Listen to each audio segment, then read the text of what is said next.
Okay, we have our Coors Light pole winner for Sunday's 14th annual Cobalt Tools 400. It's Matt Kenseth. He drives the number 17 Crown Royal Ford for Roush Fenway Racing, and it's a track record, 28.589 seconds, 188.884 miles per hour.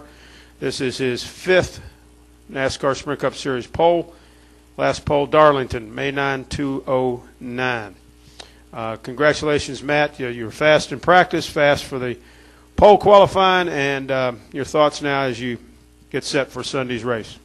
It's 5 and 12 years. That's a little better than I thought. So it was good to be on a pole. I mean, I look forward to the race on Sunday. We worked pretty hard in race practice today and had a lot of speed. Needed to drive a little bit better, and in qualifying term, obviously, it had a lot of speed. So this qualifying format's kind of nerve-wracking if you're the fastest car in practice, because you're back up what you did and have the best draw, or you mess it up. So it feels great to be on a pole. Like I say, I mean, you just said it. We don't get them very often, so it feels pretty cool to get one. Okay, we'll take questions now from Matt Kenseth. If you have one, raise your hand. Questions for our pole sitter, Coors Light pole sitter, Matt Kenseth. We've got two right here. We'll start with Lee and then go to Mike. Go ahead, Lee.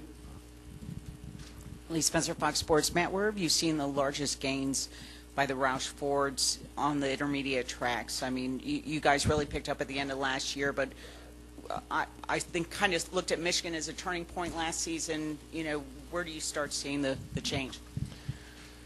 You know, everything is so tight. It's really hard to tell. Really, just one thing. I think it's a little bit everything. But I do know that you got to give, or I have to give Doug Yates and Engine Shop a lot of credit. I mean, I think we have more power than we had last year, being the second year on FR9, our first full season, I guess, on it. And they started running better toward the end of last year. In Phoenix, we had awesome short track engines. My car didn't handle well at all, but our engine ran really well. And this weekend, to see all the Fords up toward the top, you know that they got to be getting down the straightaway as well as through the corner. So I think the engines. He hasn't told me that he's had big gains, but Doug seems like he's been in a pretty good mood lately. So I have a feeling that he thinks that we had big gains, and it feels like it in the race car, and the speed is up. So I think that's part of it, and just trying to keep getting our cars better. We got on the right track toward the end of last year, and you really don't know here for another probably month or two. But it's hopefully you continue down that path and keep making your stuff better through the winter. Go ahead, Mike. Mike Mullen.net. How are you guys dealing with the bumps down in 1 and 2?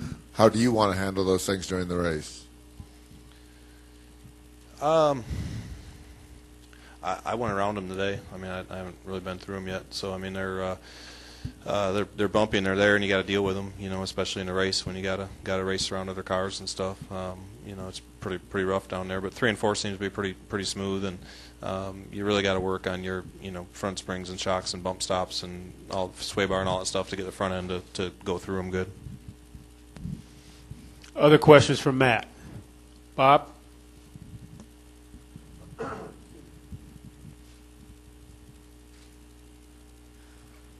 Bob Hawker, Scene Daily. How do you think, did you notice any change with the front nose at Phoenix, and do you think that this week will be the first real test of that? I didn't notice anything at Phoenix. Really, we were fairly far off. We didn't run as good as we did there the last 2 times, really. So I didn't really notice any difference there. And to be honest with you, I don't know if you'll notice a big difference here either. They change it the same on all the cars, so it's not like one make is going to have an advantage over another or anything like that. It's kind of the same for everybody. So I don't know that it'll be I don't know that you really notice a big difference. I know it looks a lot nicer than what it looked like before, but I don't know that we'll notice a big performance thing. We might, but I don't really think we will. I don't expect to, I guess. And I was just curious, did you ever talk to Vickers after last week, and did you ever look at it, and is your opinion either the same or different than a week ago? Well, I sent him, I felt bad on the way home because I heard he was mad at me, and somebody said I caused the wreck, and I really honestly didn't think I did.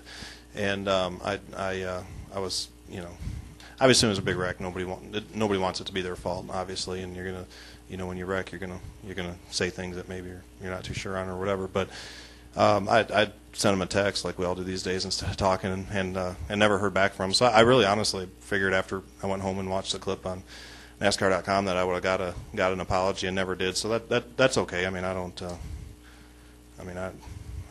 even think we touched, to be totally honest with you. That rubber mark is from the 18 car.